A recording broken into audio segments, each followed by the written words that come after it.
Good morning, everyone. Thank you for joining us for today's online event, the Earned Income Tax Credit and Child Tax Credit in New Hampshire, Impacts and Access in New Hampshire. I'm Anne-Marie French. I'm the Executive Director of the New Hampshire Fiscal Policy Institute, and it is my pleasure to welcome you to today's presentation highlighting the Earned Income Tax Credit and the Child Tax Credit. These key tax credit programs help to reduce poverty, improve economic mobility, and support the health and well-being of individuals and families here in New Hampshire and across the country. Recent expansions to these tax credits through the American Rescue Plan Act will increase their contributions to building a more equitable and inclusive economic recovery in New Hampshire. Today's event will discuss how these tax credit programs work, the economic impacts of these programs here in New Hampshire, and efforts underway to help more Granite staters file for and claim these tax credits. To start us off, NHFPI policy analyst Michael Polizotti will review the findings of NHFPI's recent analysis of the EITC and CTC programs in New Hampshire. He will provide an overview of the economic conditions of Granite state families and highlight the economic impacts of these tax credits provide for Granite staters and for the broader economy as well. We are also joined today by two guest speakers, Cary Gladstone of Granite United Way, which runs the statewide volunteer income tax assistance program here in New Hampshire, and Barbara Heggie of 603 Legal Aid, which runs the Low-Income Taxpayer program. Cary and Barbara will highlight insights into current efforts to increase awareness of these tax credits and to help more Granite staters file for and claim these tax credits this year. Following the speaker presentations, NHFPI Senior Policy Analyst Phil Sletton will moderate a question and answer session. We encourage you to use the Q&A function during the event, which you will find at the bottom of your screen, to submit questions during the presentation. This webinar is being recorded, and we will post the recording to our website along with the presentation slide deck. We'll share the links to these and other related resources with you via email later this afternoon. And as we know, it can be a challenge to see all the tiny details on our slides. We've posted the slide deck to our website, and that is being shared via the chat. So you should be able to grab the link and either download those or view those as well as the presentation is going forward. And now it is my great pleasure to turn this over to NHFPI policy analyst Michael Polizotti to begin the presentation. Mike, over to you. Great. Thank you, Anne-Marie. So good morning, everyone. My name is Mike Polizotti. I'm a policy analyst with the New Hampshire Fiscal Policy Institute. And in this presentation, I'll be providing an overview of NHFPI's recent issue brief expansions of the Earned Income Tax Credit and Child Tax Credit in New Hampshire. So before we begin, it's important to understand how Granite staters were faring before these changes to the Earned Income Tax Credit and Child Tax Credit occurred, and really before the pandemic as well. These credit expansions are really most meaningful to these individuals and families with lower incomes in the state. So before the pandemic, there were some key disparities in the state that exacerbated some of the challenges that certain groups of individuals and families that they were facing. And the pandemic elevated many of these challenges for certain groups as well. So the most recent data we have from prior to the pandemic for most of these next few slides goes through 2019. So before the pandemic, about 1 in 5 households in New Hampshire had incomes less than $35,000, which is shown by the dark orange slice on this pie. And about 1 in 3 had incomes less than $50,000, which is shown by both of the orange shaded slices on this pie. Levels of poverty also varied significantly as well by group. So the blue horizontal line on this chart represents the estimated official level of poverty in New Hampshire before the pandemic. And here we can see that individuals identifying as Hispanic or Latino, Black or African American, or 2 or more races, along with children and those with lower levels of education and part-time workers all had higher poverty levels in New Hampshire. So for perspective, prior to the pandemic, about 1 in 5 Black or African American Granite staters lived with poverty level incomes or less in the state, and that's compared to about 1 in 15 white and non-Hispanic Granite staters. And as I mentioned, children faced higher levels of poverty in New Hampshire overall before the pandemic began, and children who were identified as being Hispanic or Latino of any race or Black or African American, they faced higher levels of poverty overall than white and non-Hispanic children. Disparities in poverty also extended to families as well. So the green bars on this chart represent the estimates for all New Hampshire families with the below attributes, and the blue bars show the differences for families that are headed just by single women in New Hampshire.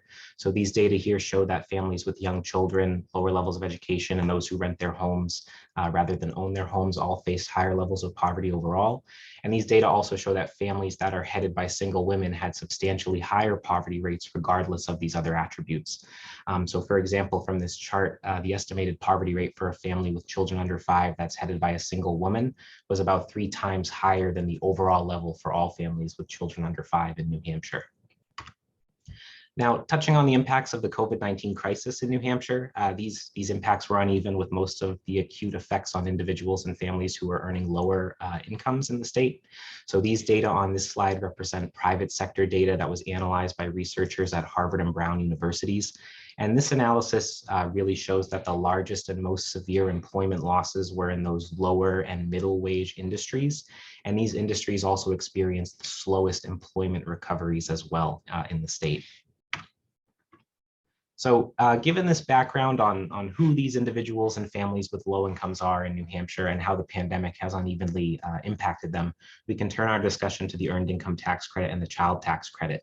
And both of these credit programs were really expanded and extended for tax year 2021, which is the tax year that folks are filing their taxes for now, thanks to the American Rescue Plan Act. So both the EITC and the CTC, they must be claimed on tax returns to receive them. And these programs provide assistance through federal tax relief, with the EITC mainly, or the EITC being targeted towards working individuals who have lower incomes, and the CTC being targeted towards families who have qualifying children. And like I mentioned on the last slide, both of these programs were really meaningfully expanded for tax year 2021, thanks to the American Rescue Plan Act. So these tax credits, they come in 2 forms: refundable credits, which reduce a filer's tax liability by the credited amount, with any remaining credit being refunded. And this refund usually comes in the form of a check or a direct deposit after filing taxes occurs. And then non-refundable credits, which reduce any tax liability by the credited amount, but any remaining credit balance is not refunded to the filer.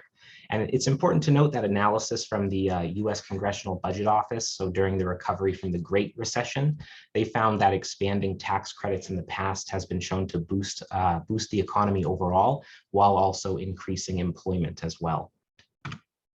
So transitioning now to the details of each credit. So starting with the EITC. The EITC, it's a refundable credit, and the amount of the credit is really dependent on the earned income a filer has from work, their filing status, and the number of qualifying children they have. And eligibility is also based on a variety of other factors as well. But this credit is really targeted at filers who have lower relative incomes who are working. So numerous studies have found that relief provided by the EITC is associated with reducing poverty and improving the health of participants who receive this credit, but it's also been shown to help improve the development of children who are living in households who receive the EITC as well. So some of the most recent data from the IRS from tax year 2018 shows that the average EITC amount in New Hampshire was $1,950, and about 67,000 filers in the state claimed the EITC. But this same data, it also showed that 18.2% of those of likely eligible filers did not claim the EITC on their tax returns, and subsequently they didn't receive any EITC relief in New Hampshire. So on this graph here, we can see the structure of how the EITC amounts are calculated. So once deemed eligible, the credit amount is based on earned income, the number of qualifying children, and marital status. So for example, here on this chart in 2021, an eligible filer with 3 or more children, which is represented by the green lines on this chart, they would see their credit increase to the maximum credit amount of just about $6,700 as their income increased to about $16,000 per year. Their credit amount would then begin to decline once their income reached a certain threshold just above that, and then it would completely phase out at the maximum eligible income level. So this structure of the credit ramping up and then ramping down as income rises is really the same for all compositions of filers, but with different maximum incomes and maximum credits depending on marital status and the number of qualifying children a filer has. So some of the key temporary changes for tax year 2021, which, like I mentioned earlier, is the tax year that folks are filing their taxes now for. Some of the key changes as legislated by the American Rescue Plan Act include things like expanding the eligible age range for filers who do not have qualifying children, extending eligibility to 18-year-old filers who are aging out of the foster care system, and allowing eligibility to some filers who may have more investment income. But most notably, the credit amounts really substantially increased for eligible filers who do not have qualifying children. And this really meaningfully expands the tax relief provided to working individuals and couples who do not have children in New Hampshire. So here we can see a comparison of the EITC amounts and maximum incomes for tax year 2020 and the temporary expansions for tax year 2021, specifically for these filers with no children. So prior to the passage of the American Rescue Plan Act, single and married filers who did not have qualifying children could only receive a maximum credit of $538.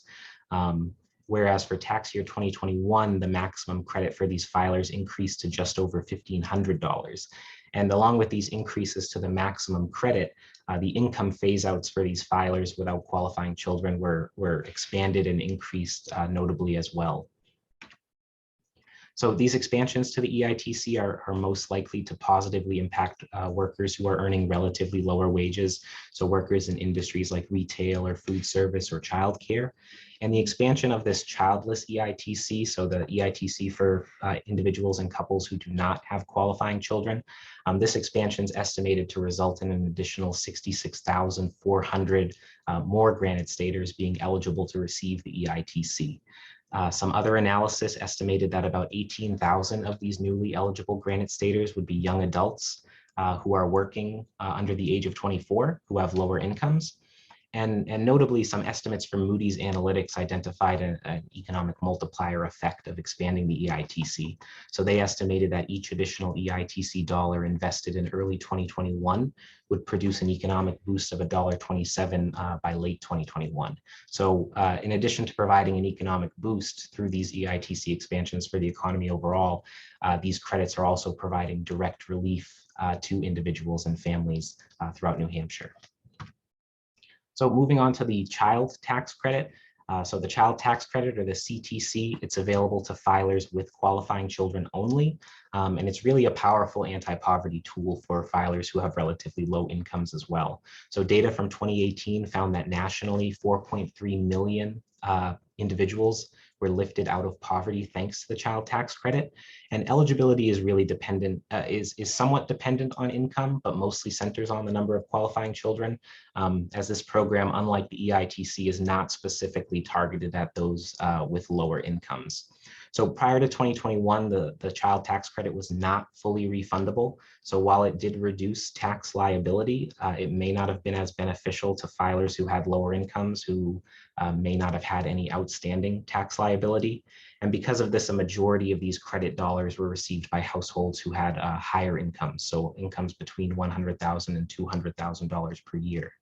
And data from the IRS also estimated that over 7,700 children in New Hampshire who were eligible to be claimed for the CTC in 2019 were not claimed on a tax return for their household, indicating that they were missing out on this support through this credit. And like the EITC, the CTC underwent some key temporary changes for tax year 2021, thanks to the American Rescue Plan Act. So the credit was now made fully refundable for this year, and the credits also increased. Also, the requirement to have earned income to be eligible to receive the credit was suspended for tax year 2021. Also, 17-year-olds are now considered qualifying children, and they can be eligible to be claimed for the credit. And really, most notably, half of the credit was distributed monthly. So during the second half of 2021, that's if the IRS had information on file from prior years that showed eligibility. And the second half of the credit would be distributed when filing tax returns early this year. But if a filer did not receive any advance payments, the full credit would still be distributed when filing tax returns if they were deemed eligible. So they wouldn't be missing out on any payments. Also, in order to avoid both credit recoupment of these advanced credits and to receive the second half of the CTC, filers have to ensure that they are properly claiming the CTC when they are filing their taxes this year. So here we can see some of the increases to the child tax credit amounts. So the credit for children who are aged 0 through 5, that increased from $2,000 to $3,500 per child. For children aged 6 through 16, it increased from $2,000 to $3,000 per child. And for 17-year-old children, they could now be claimed for the full tax credit and be eligible for a $3,000 credit as well. Now, the temporary expansions of the CTC, they'll most really significantly positively impact families who are in poverty, notably because of the full refundability of the credit now for tax year 2021. So the US Congressional Research Service, they estimated that the average credit for families with lower incomes would increase from just under $1,000 to just over $5,000. And there will be smaller increases for higher income families who are claiming this credit. Also, the advanced payments helped support families throughout 2021, and estimates from the US Census Bureau, they found that 3 in 4 New Hampshire households who were receiving these advanced CTC payments, they used this money for basic needs, so things like food and shelter and other basic costs and expenses. And these advanced payments, they brought in $320 million into the state economy during 2021. Now, 2 studies who were looking at the expansion of the CTC, they found that 8,000 to 11,000 children in New Hampshire would be lifted out of poverty if these extensions and expansions were to be made permanent. And also, like the EITC estimates from Moody's Analytics, they identified a multiplier effect of expanding the child tax credit.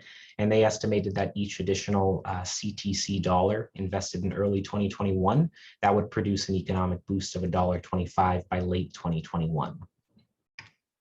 So in summary, there are several important points to remember from this presentation. So both the EITC and the CTC, they support Granite staters through tax relief, and these expansions for 2021, they focus relief on those individuals and families who were facing challenges before the pandemic and those individuals and families who were disproportionately impacted by the pandemic.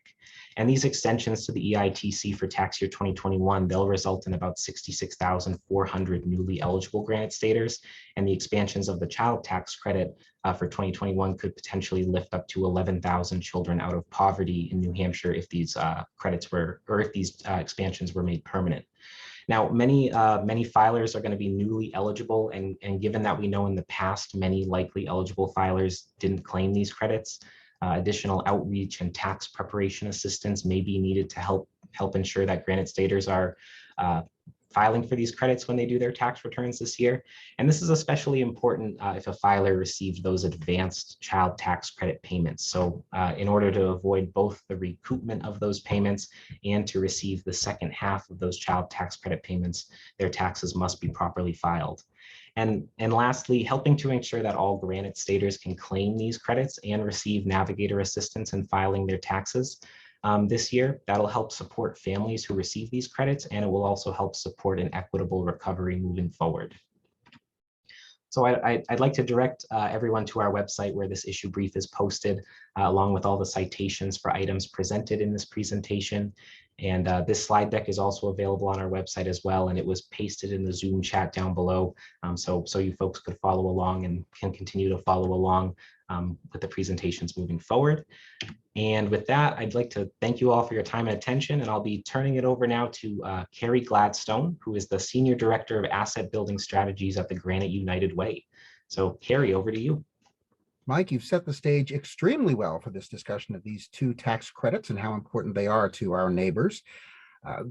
And we're grateful to New Hampshire Fiscal Policy Institute for putting this session on. The entire team has been terrific to work with, Anne Marie and everyone else. I'm honored to have been invited back, having spoken at a previous policy session like this. And it reinforces what Granite United Way set out as a goal when we first established the Asset Building Strategies Initiative, which is to provide accurate and relevant information, relevant being important, as well as material that is reliable for the variety of sources of information that are out there, relevant to low and moderate income people. We don't talk a lot about stocks and bonds unless asked, but to help people understand things like tax credits and building emergency savings as a way of overcoming financial instability. We were particularly taken by the study by the Federal Reserve that said nearly half of all Americans surveyed of all income levels could not withstand a $400 unexpected expense without having to borrow or to sell something.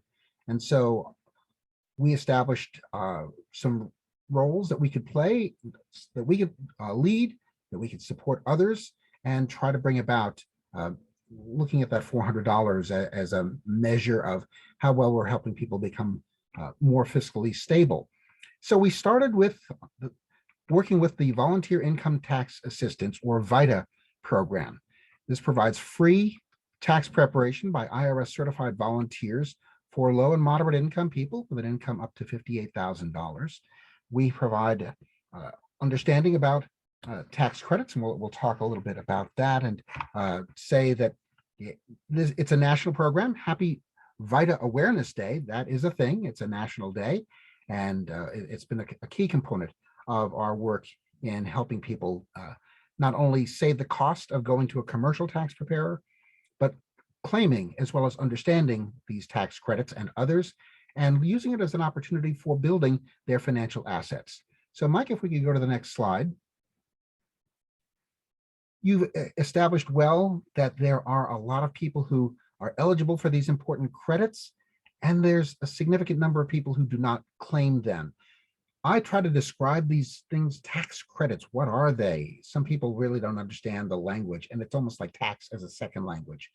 But to think of a tax credit as like getting a gift card for your tax bill. So you go to the tax store, which we're all doing, whether online or in person, to file a tax return. You know, you're paying your share of the the Navy ship or the scientific research to help cure cancer with your taxes, and you're also getting this tax benefit that you may qualify for. That, and the important word there is refundable, that Mike described. So a refundable tax credit, think of a gift card that if there's money left after you've made your purchase, is refunded to you as a cash payment. If a credit is non-refundable, after the tax bill is paid, and it can be paid all the way down to zero, but any money left on that on that gift card just goes away. So eligibility for the earned income credit begins with the very first dollar of earned income, and it is fully refundable. And yet, as Mike pointed out, 18.2% of New Hampshire residents, or nearly 1 in 5, do not claim the EITC. We set out to figure out who those folks are, and with the help of the IRS and some of their studies, we found that it includes people with disabilities who are able to work, but very cautious about losing anything that could be related to those important disability benefits that can be a real lifeline for them. They can fall off what's called the benefits cliff if they get $1 over some of these benefits. And so we want to reassure people that the earned income credit is a guardrail against the benefits cliff. Similarly, people who may have a family member who is permanently and totally disabled, that's a different classification, can claim the child, or even an adult child of any age, who is permanently and totally disabled. And that includes parents. We had a older working mom who didn't realize her son being permanently and totally disabled made her eligible to claim the earned income credit. She did, and received more than $2,000 to help her build a wheelchair ramp on her mobile home. And other people could be an older sibling.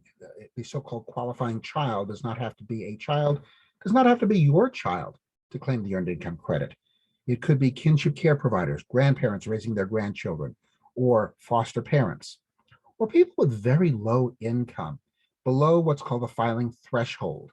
So for a single person without a child to claim, that's around $12,500. And they may have patched it together with a couple, 2, 3 part-time jobs. They are eligible for the earned income credit. It's not as much as folks who have a child, but there may also be families that are in that situation. We know that there are people who think that they need a child to claim, but as Mike pointed out, it includes people who have no children to claim, And in fact, the expansion in 2021 allowed people to overcome an age restriction that included only people 25 to 64 prior to this year could get the earned income credit if they did not have a child to claim. Now 65 plus workers can continue to stay in the workforce because they need to do so for economic reasons. They are, for 2021, eligible to claim the earned income credit. Similarly, those workers younger than 25, folks just starting out, or think of non-custodial parents who are not eligible to claim a child, but they're able to support their child with this newly expanded age opportunity, as well as the amount up to $1,500. And another important point about the child tax credit, there was up until this year a minimum threshold in order to be eligible to claim it. That has been eliminated again for this year, and those changes all expired December 31st. So unless Congress acts to extend them, there will be a severe hit to folks in that lower income bracket who are able to benefit. And we at Granite Way and others around the country are advocating for those credits to be continued beyond just this past year.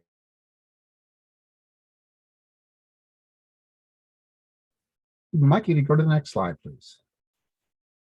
Another credit that I will mention, it's not part of this discussion, but it should be part of a broader discussion about childcare. It's the Child Independent Care Credit. It has an unfortunately similar name, and many people confuse it, but it does allow people to pay for childcare for children up to age 13, as well as dependent care. So if you're taking care of grandma and need to have home care provided that allows you to work or look for work, you can get another tax credit. It's up to $4,000 for 2 or more qualifying dependents, which could mean a maximum of $8,000 for a family. And we've heard so much in the past year about people who have had to leave the workforce because they couldn't find quality childcare that they could afford. And we want to make sure that people are aware of this credit and urge that that be continued separately. Senator Shaheen and other U.S. senators have signed on to a bill that would extend the child independent care credit expansion as well, that also made this credit refundable. Mike, next slide, please. I want to paint a picture of an example of a potential taxpayer, and this is grounded in reality. Dominique is a single person with 2 children, ages 8 and 10. And let's just say, for the sake of the example, that her income was exactly $30,000. You'll see why, just to keep the numbers round. We subtract from that what's called an adjustment. Let's say she had student loan interest that she paid of $1,200. That brings her adjusted gross income to $28,800.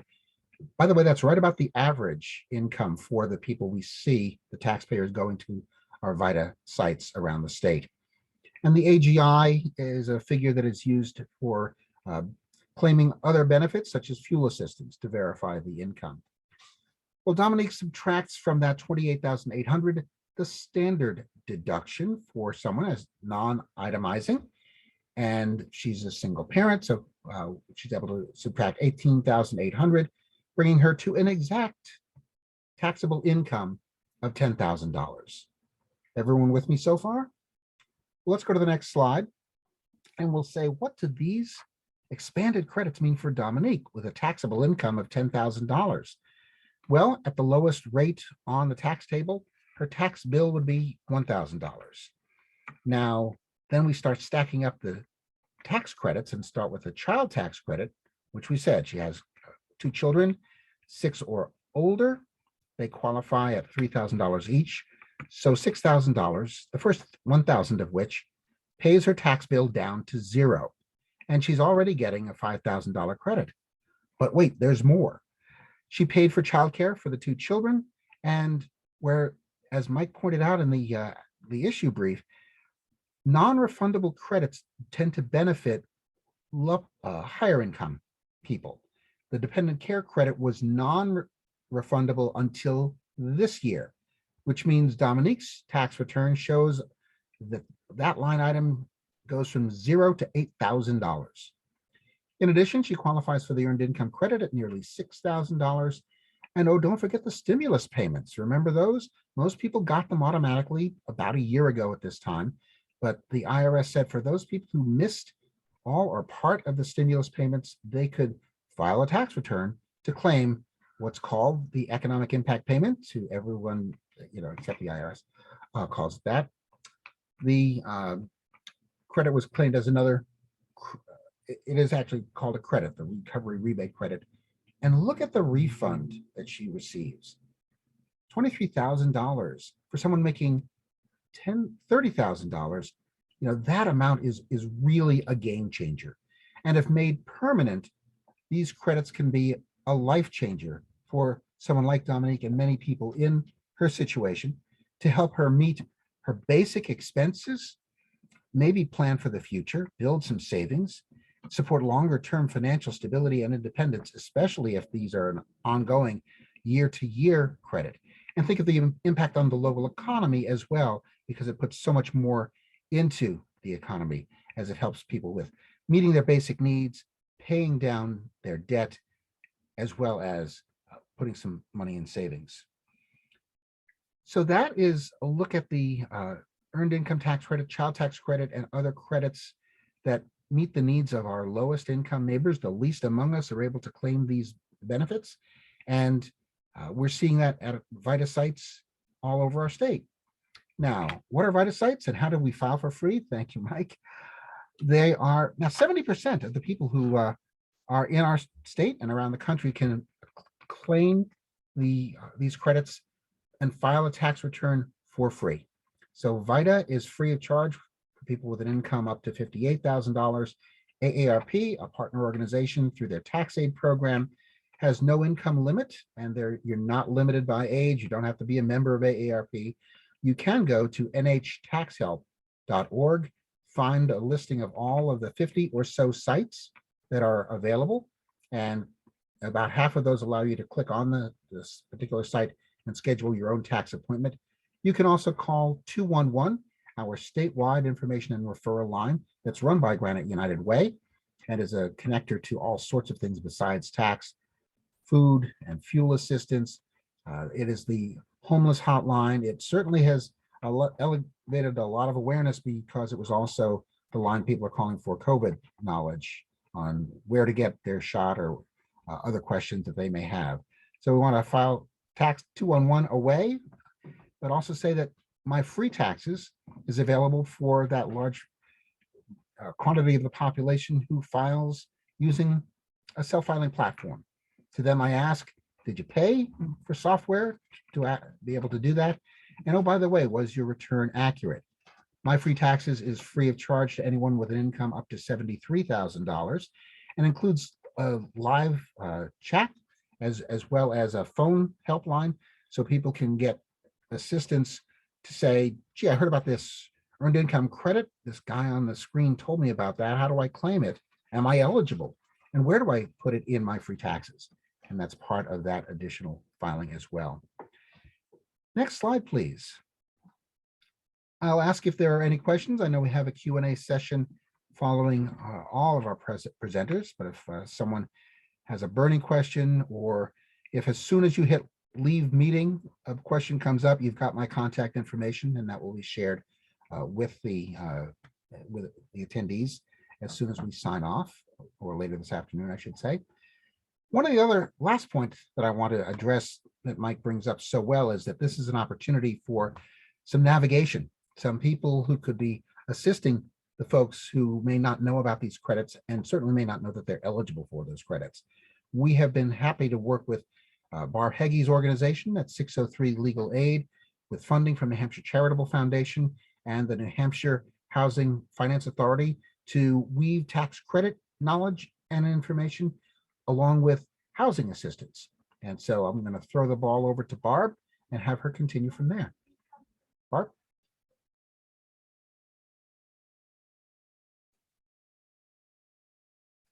Why don't you unmute, Barb? Thank you, Cary. And thank you to everyone at the New Hampshire Fiscal Policy Institute for putting on this program and for the excellent policy brief that was just released, all this great work that they're doing to help people in need, and to be very specific about how such benefits do actually help people who need it and the economy in general. So here's my contact information, and the number that you see for this this slide is actually the application intake line. If somebody wants to apply for help from the Low Income Taxpayer Project or any other aspect of 603 legal aid, that's a number to call, or you can apply online at 603legalaid.org. Next slide, please. So what do we do? What is the Low Income Taxpayer Project? It's a legal aid clinic for people who are experiencing problems with the IRS. A lot of people aren't aware that there is such a thing, but there are about 150 such tax clinics all over the country. Most of them are like this one, sponsored by a legal aid organization. So our legal aid organization is 603 Legal Aid. And if that name sounds unfamiliar to you, it's because this is new. We just started up last June, and it's the product of a merger between the New Hampshire Pro Bono Referral Program, where my tax clinic used to be, and the Legal Advice and Referral Center. So now we're together in one organization. And just so you know, this Low Income Taxpayer Clinic program is actually administered by the Taxpayer Advocate Service, which is a kind of internal watchdog group within the IRS. So that's why we have these clinics all across the country. Next slide, please. What do we do? What do we do to help people? Well, the first part I want to discuss is the outreach and education aspect of our mission. We're especially charged with helping people who speak English as a second language, people who are coming here as refugees or other immigrants who want to learn about the American tax system. So we teach classes on the basics of the American tax system. But also, as Cary was alluding to, we are part of an outreach project with Granite United Way and other organizations throughout the state, the New Hampshire Brazilian Council, the United Way of Greater Nashua, Families in Transition up in the North Country, and the River Center in Peterborough. And this is all possible this year because of a grant, a very generous grant from the New Hampshire Charitable Foundation and the New Hampshire Housing Finance Authority. This grant has allowed for bringing on a new staff person at 603 Legal Aid. She is a community educator. Her name is Vanessa Valdez. You might get to know her. Maybe you've already had the opportunity to work with her. So Vanessa helps spread the word about all these incredible benefits that are available. We want to make sure people can get. The largest part of the mission of the tax clinic, however, is actually representing people before the IRS or in tax court or U.S. district court with problems that they are having with the Internal Revenue Service. So most of my work is representing people who are facing audits by the IRS. They are trying to figure out where their refund is. Maybe they have a tax bill that they are not disputing, but they just can't pay. Or maybe they haven't filed a tax return in a few years and need help getting back into the system. Any kind of IRS problem that stems from past years or tax returns that have already been filed, we can help with. And I want to make sure people understand that there is a place to go if you have a problem with the IRS and you don't have money to hire an attorney or a tax accountant. This is what we're here for. We're here to help when you can't afford a lawyer or a tax accountant. You can come to us. Also, there's the Taxpayer Advocate Service, which is the the organization that administers our major grant, as I mentioned earlier. And you can find the Taxpayer Advocate Service online, taxpayeradvocateservice.irs.gov. The third aspect of our work is to alert the IRS to systemic problems. And you might wonder, well, how can you get anything else done if you're spending time trying to talk to the IRS about systemic problems?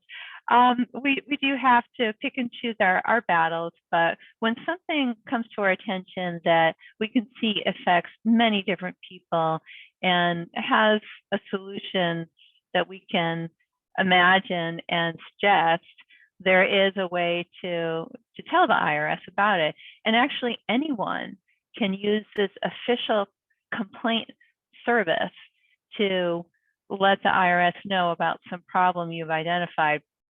To find it, you can go to the Taxpayer Advocate Service website and search for Systemic Advocacy Management Service, SANS for short. Next slide, please. And if you're wondering about how else are we funded, this is our full list, and it's a long one, and we're very grateful to every organization on it.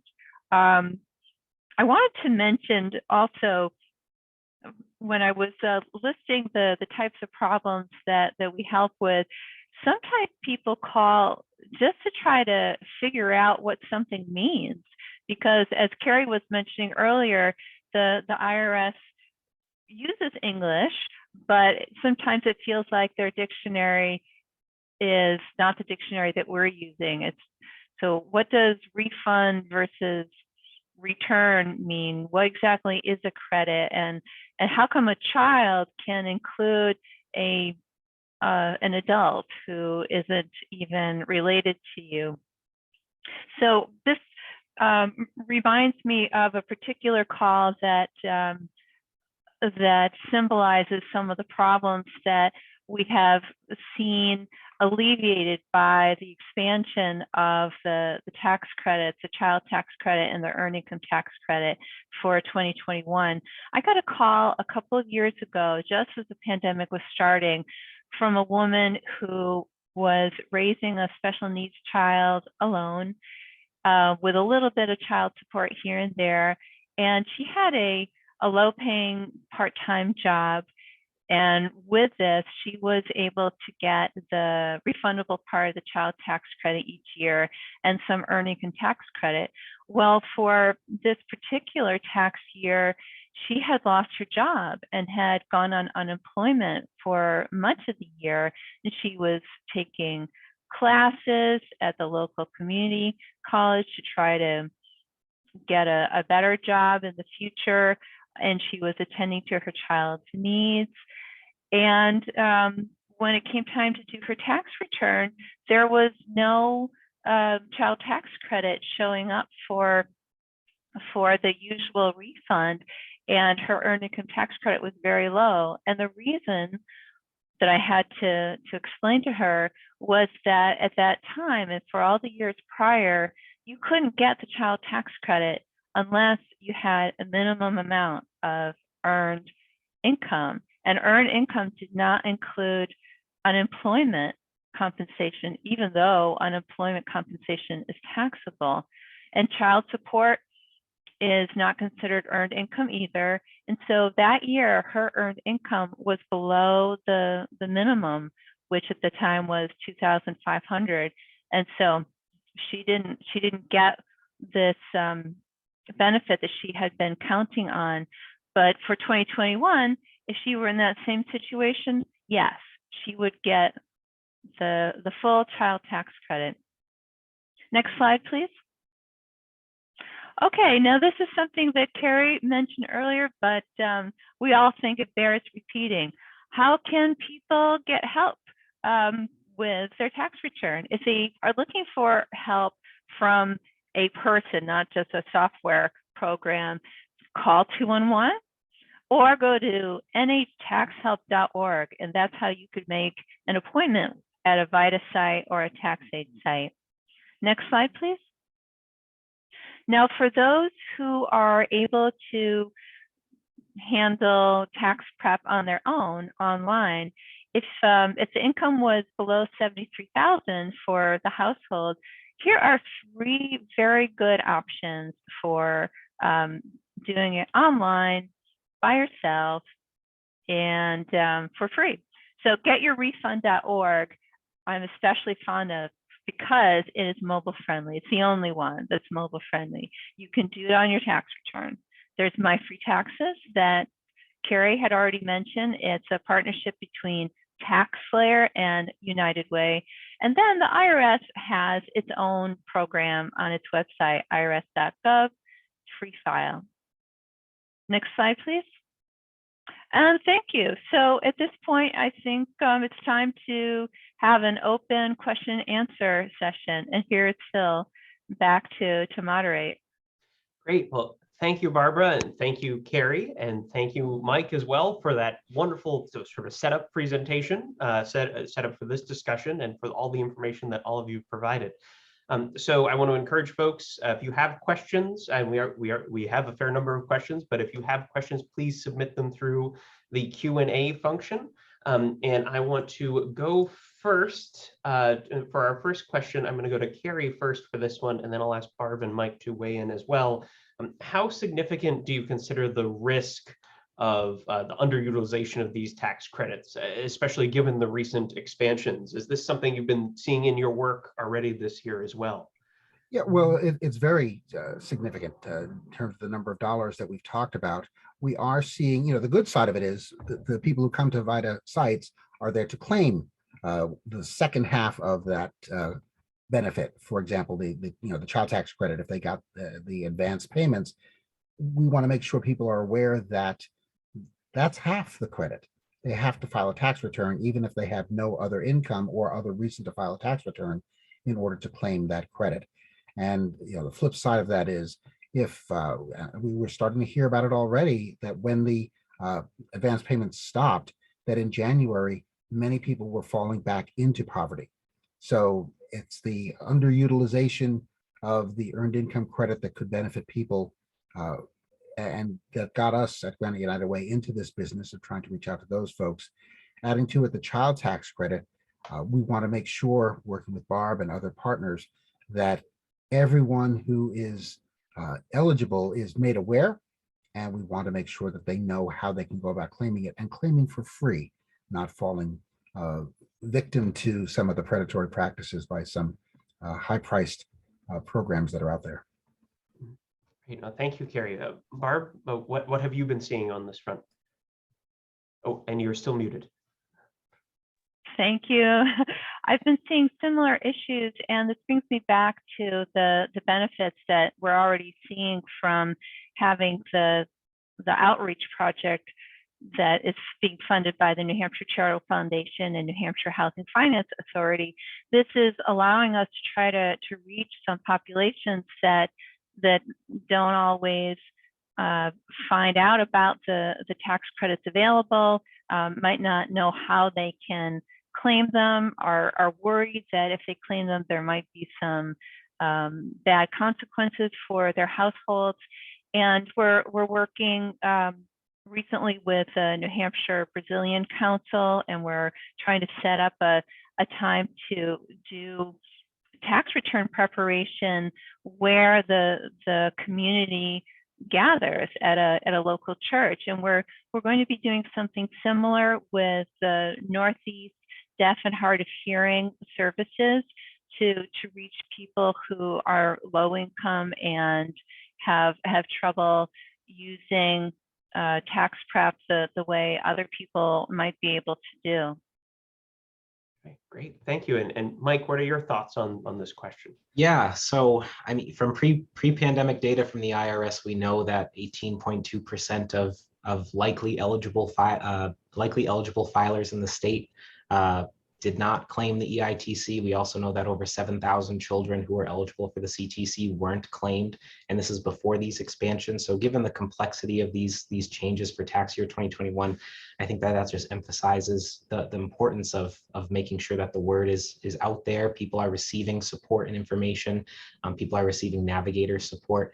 And we know that from past analysis from the last recession, from the Congressional Budget Office, and some of the estimates from Moody's, the economic impact of making sure these individuals and families are claiming these credits will not only support the economy overall, it'll help increase employment, and it provides direct resources to these lower income individuals and families to help them throughout the pandemic build savings and help promote a more equitable recovery moving forward. Yeah, thank you all for that. And another question, and I'll go to Barbara first for this one, and then I can follow up with Cary. What problems have you been seeing so far this tax season, but also what problems are you anticipating? I mean, we still have a month for sort of the regular filing period. So what insights can you offer us? Yeah, so far what I'm seeing most are problems with reconciling advance payments of the child tax credit with the credits that people want to claim on the 2021 tax return. Somebody might say, well, I know that I only got this much, but the IRS sent me a letter saying that I got twice as much. And what do I do? And if somebody files a tax return with the amount that they think they're supposed to get, and the IRS says, no, we issued you that money already, then the IRS is going to send what's called a math error notice. And the IRS will be saying, in a sense, well, you made a mistake and it was a simple math error, and we're just going to correct it for you, and you're not going to get the refund that you think that you should get. And the way to combat that is to file what's called a protest, a request for abatement, and people can come to me to ask for help with that. And people are also wondering, well, what if I got advance payments that I shouldn't have gotten? What's going to happen? I don't have any of that money left. I had to spend it on things that I needed. And so questions arise about, well, if your income is low enough, you actually don't have to repay that. And if you have those questions, you can get in touch with me. But the big worry that I have coming up has to do with audits. And this is where the IRS is examining your return and saying, okay, we've looked at this and this and this. And generally, these are the child-related tax benefits. And we don't think that you qualify for them. And you have to send in all this documentation to prove your right to get it. Please, if you have any questions about doing this and you can't afford an attorney or a tax accountant, come to me. I can try to help you through this. This is especially problematic for people who are going through divorce, especially if they're facing or did face domestic violence. These are huge issues.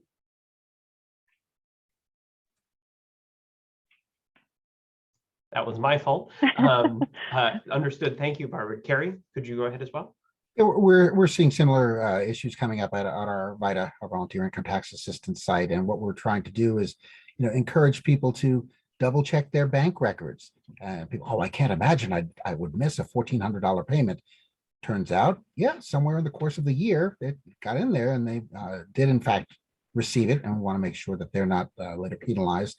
If things go awry, we do refer people to Barb, but we're also trying to help people take control of their own situation and understand that these changes to tax credits, as well as those stimulus payments, are complicated and still relatively new. Certainly, advance payments have never been done before, and so it's really helping people to understand the process, that they're still getting the full amount that they're eligible for, but we want you to make sure, gee, did the IRS send that letter for each of the either child tax credit or the stimulus payments? And if they did not, does that mean that you did not get the payments? Check that, or you can actually go to the IRS and create an account if you don't already have one that would have a record for payments. And if that doesn't work, we've got Barb on speed dial. Okay, understood. So we got a couple great questions coming in. So I'm going to try to squeeze in a few more in the last few minutes that we have. One, and I'm going to go to you first, Mike, and then also ask you to chime in, Cary, which was, it stems from, I think, a part of Mike's presentation. Does lifted out of poverty mean the federal poverty level, or is that some other measure of a living wage, this person asked? Yeah, so that analysis means now being lifted above the federal poverty threshold. Mm-hmm. Okay. And Cary, is that how do filers that you see, sort of compare relative to that federal poverty threshold? You talked about the roughly $29,000 being around the right income size. I know off the top of my head, for a family of 3, 2 adults and 1 child, the poverty threshold is, I think, about $21,000 or $22,000 for a year. So Yeah. how do folks compare that you're seeing? Right, and I think I saw the post in the Q&A asked, is that the federal poverty level is at a living wage.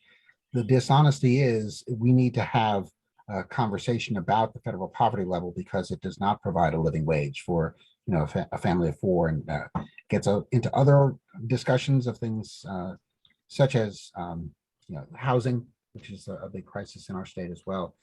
But it's a huge lift, and we want to educate people about how to take advantage of things like, this is the largest transaction of the year that you may see. Do you know about the option when you file your taxes to allow you to split your tax refund?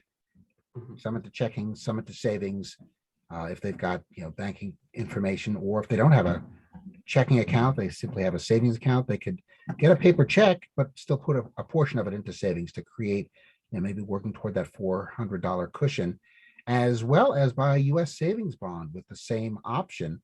And that's not for everyone, but people thinking about longer term needs, it's a great place to start. The U.S. Series I savings bond is currently paying 7.12%. So worth taking a look at for folks who have goal setting that goes beyond a year from now. Right, understood. Thank you, Cary. And I'll say that at NHFPI, there are 2 calculators that we use to try and understand the cost of living, if you will. One is the Massachusetts Institute of Technology's living wage calculator, and the most recent information that I've seen from that says for 2 adults and 1 child. I dropped a link to one of our slides in the chat. That's about $68,000 a year is their cost that they calculated. And I know the Economic Policy Institute's family budget calculator has been updated recently as well. I'm going to ask another question here from the audience. Mike mentioned some estimates of the fraction of likely eligible folks who historically have applied for these credits. Is there evidence as to what subgroups of likely eligible folks tend to be less likely to apply? Cary mentioned some folks with disabilities that might be less likely to apply for them. Are there any other groups at disproportionate risk of missing out? And either Mike or Cary, if either one of you wants to pick that up and speak to some of that research.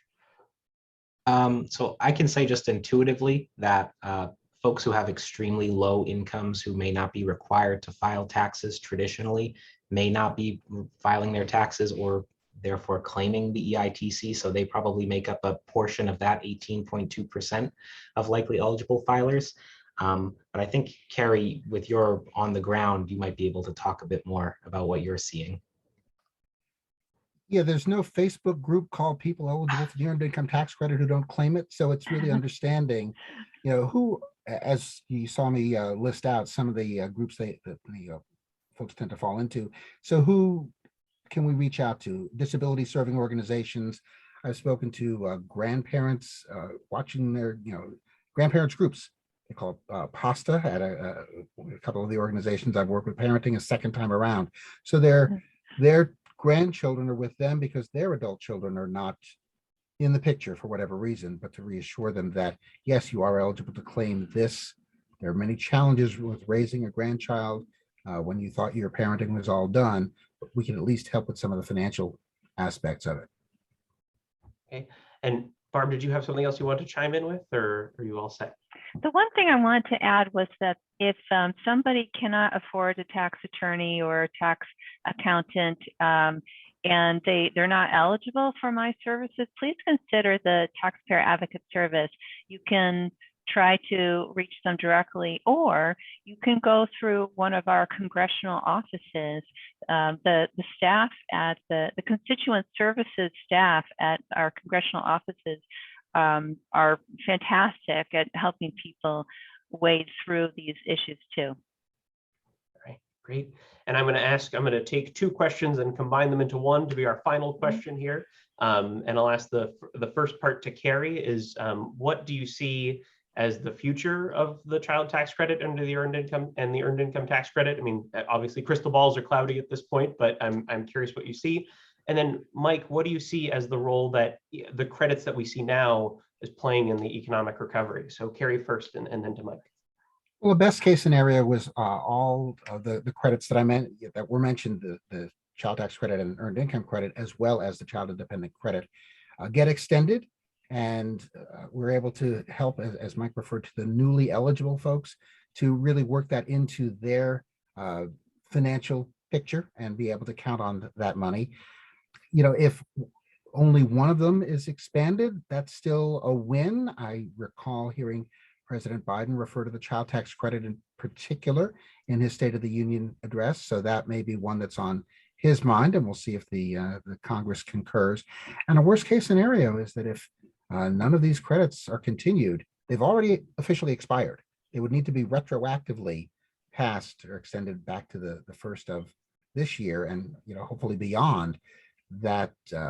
We would see an awfully big hit taken by some of the folks who are just starting to make some progress with the use of these benefits.